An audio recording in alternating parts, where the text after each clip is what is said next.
Congress party के राष्ट्रीय अध्यक्ष मल्लिकार्जुन खड़गे व समाजवादी पार्टी के राष्ट्रीय अध्यक्ष अखिलेश यादव ने लखनऊ में आज संयुक्त प्रेस वार्ता का आयोजन किया, जिसमें आज दोनों राष्ट्रीय अध्यक्षों ने आज बड़े बड़े दावे किए हैं। तो कहीं ना कहीं देखा जाए तो आज चुनाव को मद्देनजर रखते हुए दोनों पार्टियों के राष्ट्रीय अध्यक्ष ने आज संयुक्त प्रेस वार्ता की हुई और वहाँ से जब हैदराबाद लिबरेशन के वक्त वहाँ पर थोड़ी गड़बड़ी जब हुई, तब मुझे गुलबर्गा लाया गया मेरे पिताजी ने। मेरा घर पूरा जल के खाक हुआ था। मेरी माँ, मेरी बहन, मेरे भाई, मेरे चाचा सभी उसमें खत्म हुए थे। तो मेरे पिताजी ने जो बाहर खेत में काम कर रहे थे वो उन्होंने उठा के मेरे को यहाँ गुलबर्गा में घूमते घूमते गुलबर्गा में आए और गुलबर्गा में ही थोड़ी सी पढ़ाई वहीं पर हो गई। और उसके बाद में मैं एक ही आदमी अपने घर में था, तो इसलिए मुझे हर चीज़ में दिक्कत होती थी। फिर मैं लेकिन थोड़ा लड़ाकू रहने से अब तक मैं जिंदा हूँ। तो ये मेरी अल्प परिचय आपको मैं देना चाहता हूँ। और मैं बहुत से चुनाव लड़ा, आप लोगों की दुआ और बुजुर्गों की दुआ, बहुत से हर एक चुनाव में मुझे कांग्रेस ने जिताया। और एक ही इलेक्शन 2019 का था, उसमें मुझे थोड़ा सा पीछे हट हो गई। फिर भी परवाह नहीं है, तो अपनी बात तुम्हारे पास इसलिए रख रहा हूँ कि बहुत से हमारे दोस्तों को अपने बारे में मालूम नहीं होता, क्यों, और दूसरे लोग भी ये वो ज़्यादा इसमें इंटरेस्ट लेके पूछते भी नहीं। तो ये प्रेस कॉन्फ्रेंस जो है बड़ा महत्वपूर्ण प्रेस कॉन्फ्रेंस है, क्योंकि अभी तक 4 चरण के चुनाव पूरा हो चुके हैं। इंडिया गठबंधन मजबूत स्थिति में है। हिंदुस्तान की जनता ने मोदी जी की विदाई तय कर दी है। पूरे देश का माहौल देखकर मैं विश्वास के साथ कह सकता हूं, 4 जून को इंडिया गठबंधन नई सरकार बनाने जा रही है। हो सकता है आप लोगों को ताजुब होगा, ये इलेक्शन रहने की वजह से हर लोग ये अचंभे से ही इसको देखते हैं। और 2024 का चुनाव देश का सबसे बड़े महत्वपूर्ण चुनाव है। ये चुनाव देश के लोकतंत्र को बचाने का, संविधान को बचाने का ये चुनाव है और एक विचारधारा का चुनाव है। हम 2 विचारधाराओं के बीच लड़ रहे हैं।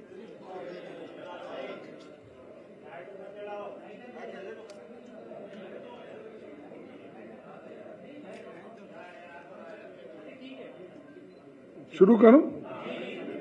तो ये 2 विचारधाराओं की लड़ाई भी है। एक तरफ गरीबों के पक्ष में लड़ने वाले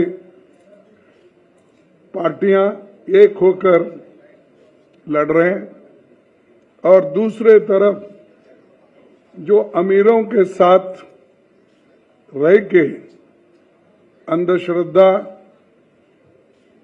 और जो अपने को ठीक लगता है वैसे लोग धर्म के आधार पर, रिलीजन के आधार पर वो लड़ रहे हैं, लेकिन हमारी लड़ाई गरीबों के ओर से है, जिनको खाने के लिए एक वक्त का खाना भी नहीं मिलता, जिनको नौकरी नहीं मिलती, और जो लोग एम्प्लॉयमेंट के लिए तरसते हैं, पढ़ लिख के वो लोग रास्ते पे आते हैं, ग्रेजुएट बनने के बाद भी, इंजीनियर बनने के बाद, डॉक्टर बनने के बाद, डिप्लोमा होल्डर रहने के बावजूद भी उनको नौकरी नहीं मिलती। और सरकार में इतने नौकरियां खाली है, उन नौकरियों को भी केंद्र सरकार भर्ती करने के लिए तैयार नहीं है। इसीलिए हमारी जो गठबंधन है, ये गठबंधन बेरोजगारी के खिलाफ और जो कीमतें इतने ज्यादा हो गए हैं उसके खिलाफ लड़ रही है। और मैं पहले ही बोला, एक तरफ अमीर, एक तरफ गरीब, इस जो डिफरेंस है, फर्क है, इसको मिटाने के लिए हम लोग एक होकर गरीबों की लड़ाई लड़ रहे हैं। और मुझे ऐसा पहले मेरे 53 साल के पॉलिटिकल जीवन में मैं ऐसा नहीं देखा कि इतनी बड़ी सब पार्टियां मिलके, 26 पार्टियां मिलके एक होके लड़ रहे हैं, तो आप सोचिए लोग कितने नाराज हैं और हर पार्टी के लोग एक होकर किस ढंग से लड़ना चाहते हैं, यही दर्शाता है। ये चुनाव इसलिए भी महत्व है कि ये पार्लियामेंट का चुनाव है, ये देश का भविष्य बनाने वाला चुनाव है। हमारे आगे के पीढ़ी को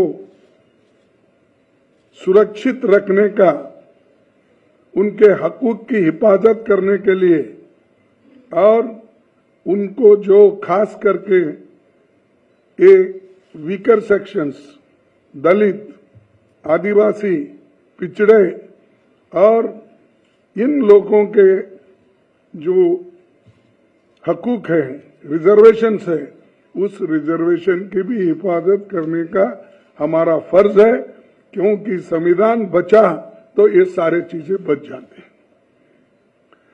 कई लोग ये भी सोचते हैं, भाई रिजर्वेशन के बारे में ही बात करते, हमको क्या मिलता? रिजर्वेशन लेने वाले थोड़े लोग हो सकते हैं, लेकिन देश के भविष्य को बनाने के लिए और संविधान को रक्षा करने के लिए, लोकतंत्र को बचाने के लिए हम सब मिलकर काम करना चाहिए, नहीं तो फिर हम गुलामी के अंदर चले जाएंगे। वोट का अधिकार तो सबको है, और वोट है तो डेमोक्रेसी में आप किसी को भी ला सकते हैं। तो जब आप किसी को जो अपने आइडियोलॉजी और विचारधारा पे विश्वास रखते हैं, उनको ला सकते हैं। अगर डेमोक्रेसी ही नहीं, अगर ऑटोक्रेसी है, अगर डिक्टेटरशिप है, कहां से अपने विचारधारा को अपने वोट डालेंगे और किसको बोलेंगे? तो इसलिए ये जो है, हम आपके लिए, आपके तरफ देखकर ही काम कर रहे हैं, और बहुत बड़ा संघर्ष भी चल रहा है। यहां तक कि अपोजिशन पार्टी के लीडर्स को, जहां पर वो बीजेपी के मजबूत लोग हैं, वहां पर हमारे लोगों को नॉमिनेशन डालने से भी रोक रहे हैं।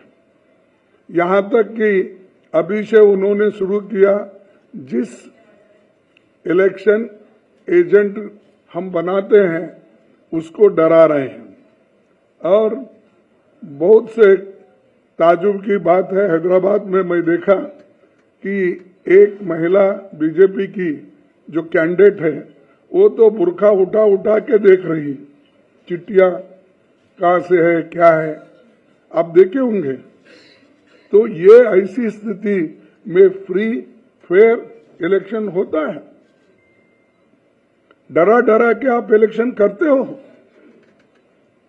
इसीलिए लेवल प्लेइंग ग्राउंड होना चाहिए, लेकिन फिर भी हम लड़ रहे हैं मजबूती के साथ, एक होके आगे बढ़ रहे हैं। और ये 4 इलेक्शन के नतीजे देखने के बाद हमें ऐसा है, रिपोर्ट्स आए हैं कि गठबंधन आगे है और बीजेपी पीछे है। उसके बाद देखिए, देश को तो बहुत कुछ हमने दिया है, खासकर गांधी जी ने जो आजादी दिलाई, नेहरू जी ने जो अपना एक लोकतंत्र का बुनियाद डाला, डॉक्टर बाबा साहब अम्बेडकर ने संविधान लिखा, और इसको पूरा गांधी जी, नेहरू जी और सब जो कॉन्स्टिट्यूंट असेंबली के मेंबर थे वो पूरे सपोर्ट करे, और वो समानता के लिए, एक होकर चलने के लिए और सेक्युलर बेसिस चलने के लिए उन्होंने पूरी कोशिश की, और वो संविधान अब चल रहा है। इसको बदलने की कोशिश ये लोग कर रहे हैं, और हम ये नहीं कहते कि हमारे पास कोई कहने के लिए सबूत नहीं है। ये तो पहली बार हमारे आरएसएस के नेता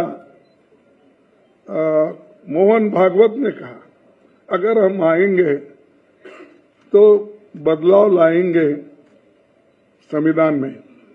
और दूसरा कहा, हमारे कर्नाटक में हमको 2/3 मेजॉरिटी इसलिए होना है कि हम संविधान को बदलना चाहते हैं। और उत्तर प्रदेश से तो बीजेपी की ओर से इतने आते हैं कि संविधान बदलने की बात इतने बोलते हैं, तो मुझे ताजुब होता है। और मोदी जी चुप बैठते हैं। अगर आपके पास, क्योंकि हिम्मत की बात बहुत करते हैं आप, 56 इंच छाती तो है ही आपका, ये सब करते हैं, तो उनको डराते क्यों नहीं, पार्टी से निकालते क्यों नहीं? भाई, ये संविधान के खिलाफ ऐसा नहीं बोलना चाहिए, ये देशद्रोही का काम है, ऐसा बोलिए। अगर कोई गलत स्टेटमेंट देता है उसके ऊपर इतना आप कूद पड़ते हो, लेकिन ये तो देश को बचाने का और संविधान को बचाने का, लोकतंत्र को बचाने का सब्जेक्ट है, विषय है। इस पे आप क्यों नहीं ये करते? तो वो एक, और बार बार वो अपने भाषण में मटन, चिकन, मंगलसूत्र, ये मणिपुर विषय छोड़ दिए, बाकी यही वो बोलते हुए। देखो भाई, कोई भी आपको कुछ कहना है, वोट लेना है, तो आपके काम पे वोट लो ना।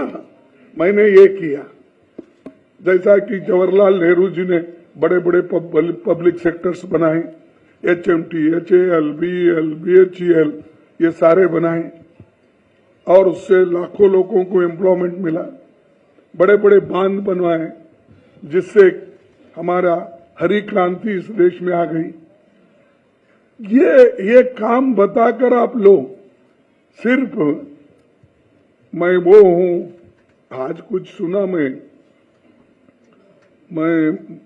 गरीब माँ का बेटा हूं, ऐसा कुछ बोल रहे थे कि एक टीवी को संदर्शन कर रहे थे, तो उसमें बोल रहे थे, लेकिन उनको ज्यादा दिखाते थे, टीवी वाले को जो क्वेश्चन पूछते हैं उनको कम दिखाते थे। तो वो आमने सामने हुआ कि नहीं मुझे मालूम नहीं, लेकिन ये तो हुआ, दिख रहा था। तो ये चीजें वो खुद बोलते हैं, लेकिन अपने लोगों को सुधारने के लिए, देखो भाई, ये गरीबों के खिलाफ है, आप बात मत करो, नहीं तो पार्टी से बाहर जाओ। अगर आरएसएस भी कहती है तो तुम्हारी मदद मुझे नहीं होना चाहिए, मुझे देश इम्पोर्टेंट है, सब मिलकर चलना इम्पोर्टेंट है। ये बातें वो तो नहीं करते। ये आर्थिक, सामाजिक, शैक्षणिक, इसके विषय पे भी वो बात नहीं करते।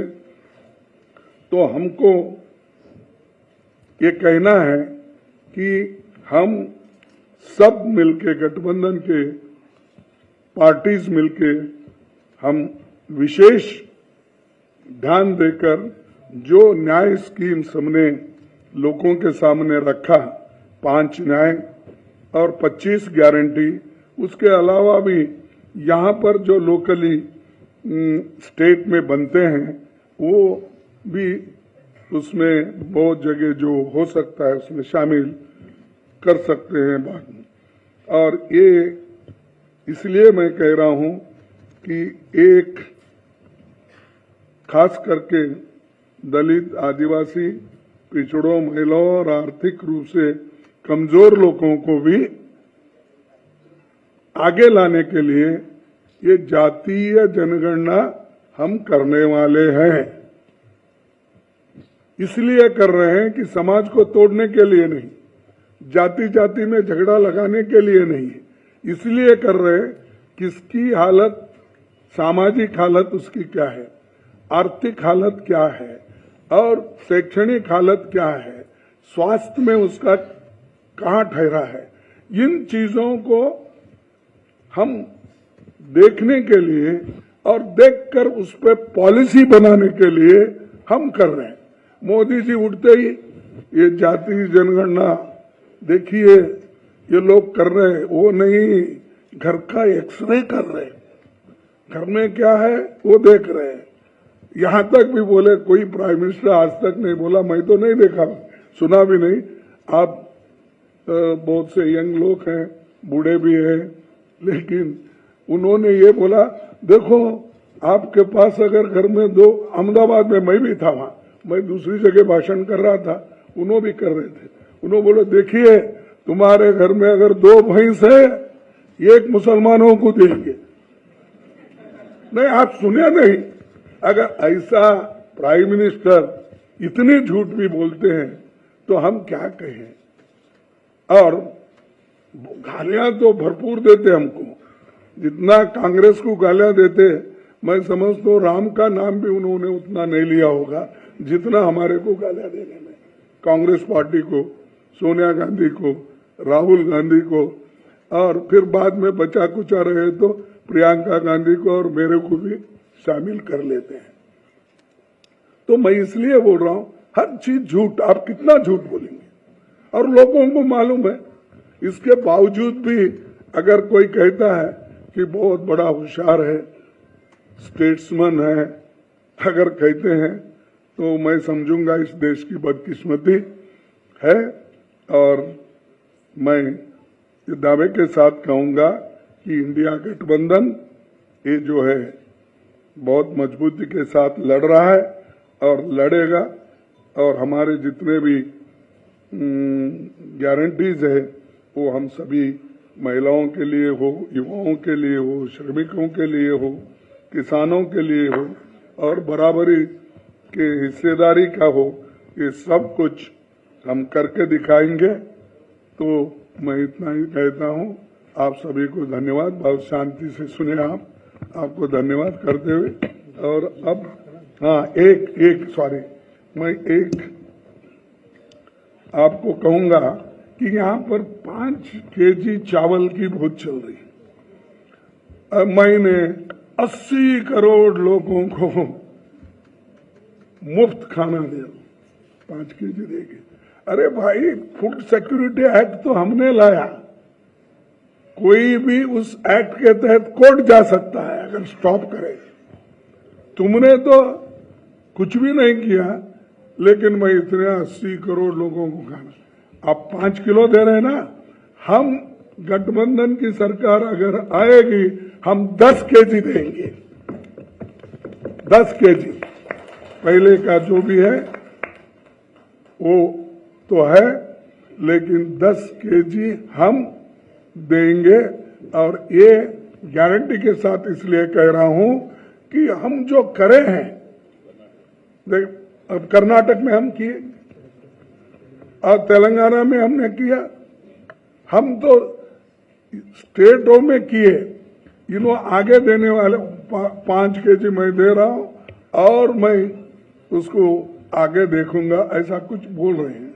तो ये जो है जो कुछ हुआ, ये हमारे गारंटीज कहीं हम बोल के नहीं करें, या मनरेगा का हो या फूड सिक्योरिटी हो या आरटीए हो या आरटीई हो, ये सारी चीजें मन से किए गरीबों के लिए। तो ये चीज मुझे कहना था। धन्यवाद। अब थैंक यू। हमारे बहुत बहुत धन्यवाद। अब मैं आमंत्रित करता हूं समाजवादी पार्टी के राष्ट्रीय अध्यक्ष आदरणीय अखिलेश यादव जी को कि वे इस प्रेस वार्ता को संबोधित करें। मैं धन्यवाद देता हूं अविनाश पांडे जी का। हमारे साथ आप जिनकी बात सुन रहे थे, आदरणीय कांग्रेस पार्टी के राष्ट्रीय अध्यक्ष आदरणीय मल्लिकार्जुन खड़गे जी, कांग्रेस पार्टी के उपस्थित सभी हमारे नेता और समाजवादी पार्टी के प्रदेश के अध्यक्ष श्यामलाल पाल जी, पार्टी के सभी नेता और प्रेस के साथियों का मैं बहुत बहुत धन्यवाद और आभार प्रकट करता हूं। चौथे चरण का चुनाव खत्म हो गया है। भारतीय जनता पार्टी का झूठ जितना पहाड़ चढ़ना था, पहाड़ चढ़ चुका है। चोटी से अब उतरना शुरू हो गया है, अब लुढ़कना शुरू हो गया है। उनका काउंटडाउन के साथ साथ माउंटेन डाउन भी शुरू हो गया है। मैं अपने प्रेस के साथियों को भी 4 जून के जो सुनहरा समय आने वाला है उसके लिए बधाई दूंगा कि उस दिन फ्रीडम ऑफ प्रेस का दिन भी होगा।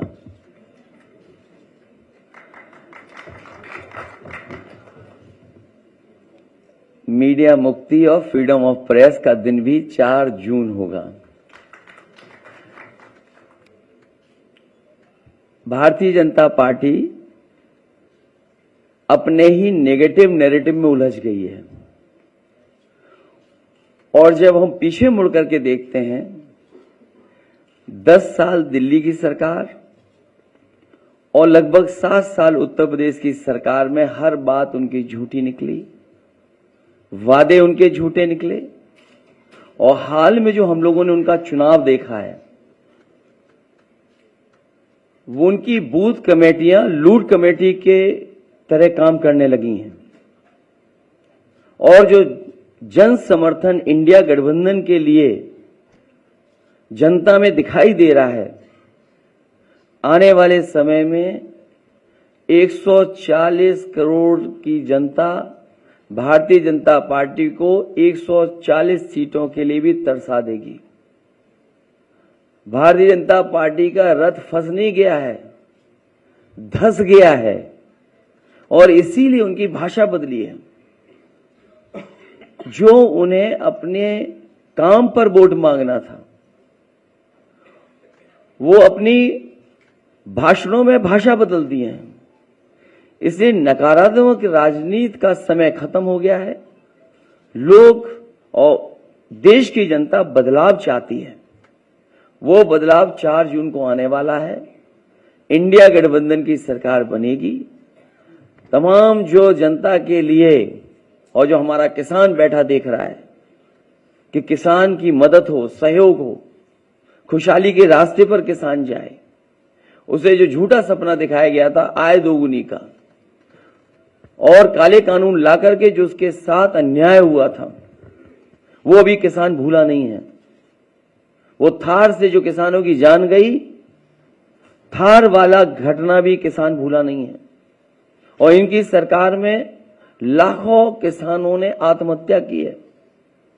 बुंदेलखंड का इलाका उत्तर प्रदेश का वो है जहां पर सबसे ज्यादा किसानों ने आत्महत्या की। जो जन समर्थन मुझे कल दिखाई दिया है, बुंदेलखंड के लोग भारतीय जनता पार्टी को खंड खंड कर देंगे। वहां पर कोई भी खाता खुलने वाला भारतीय जनता पार्टी का नहीं है। और मैंने कई बार कहा और फिर कहता हूं प्रेस के सामने, इंडिया गठबंधन उत्तर प्रदेश में 79 सीटें जीत रहा है और क्यूटो में लड़ाई में है। जो नौजवान देख रहा है कि उसकी हर परीक्षा, उसका पेपर लीक हुआ, जिन्होंने तैयारी करके गए, कोचिंग करके गए, और जब वो परीक्षा दे करके घर लौटे तो निराश हो गए क्योंकि परीक्षा का पेपर लीक हो गया। ये सरकार नौकरी नहीं देना चाहती। नौकरी खोने से नौजवानों का 1/3 जीवन बर्बाद हो गया। कई मौकों पर कहा मैंने, वो गणित बताया कि अगर एक परिवार के 3 सदस्य इस सरकार से नाराज हैं, जो बेटा या बेटी परीक्षा लिखने गई थी और उसके केवल मां बाप को हम जोड़ दें, 3 गुणा 60 लाख बनता है 1,80,00,000, और 1,80,00,000 अगर हम भाग दे दें 80 लोकसभाओं से, तो हर लोकसभा में 2,25,000 वोट कम भारतीय जनता पार्टी का हो गया। इसकी भरपाई कहां है? इसलिए पूरा सफाया होने जा रहा है। किसान, नौजवान, व्यापारी, हर वर्ग के लोग भारतीय जनता पार्टी की जो पुरानी कहानी है सुन सुन करके थक गए हैं। इनके जो घिसे पिटे डायलॉग हैं उनको भी कोई नहीं सुनना चाहता।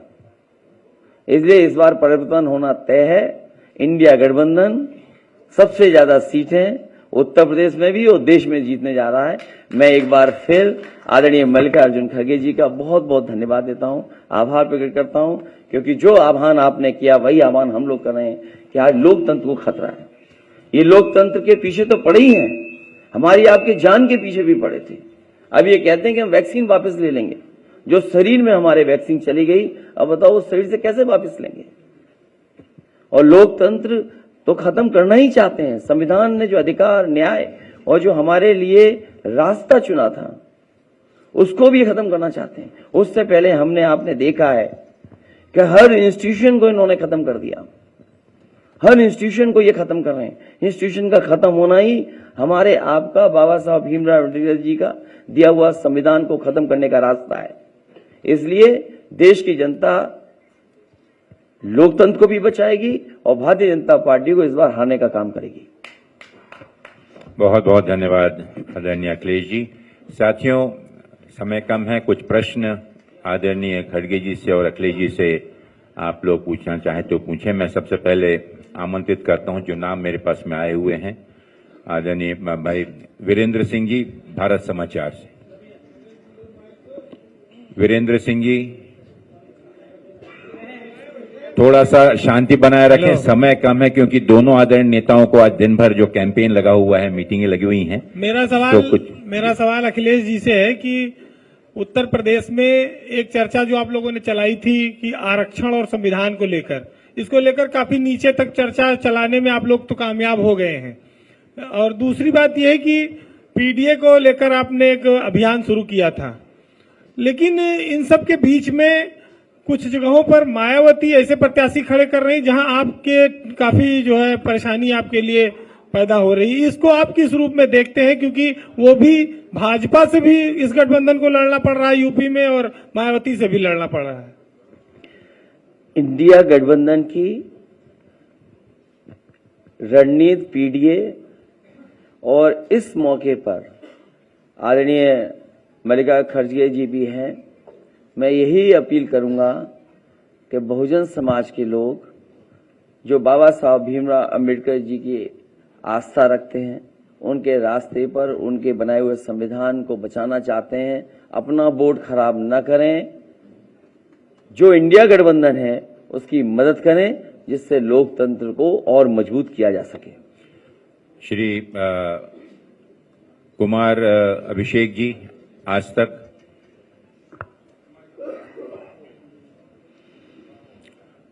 सर, मेरा सवाल खड़गे साहब से है।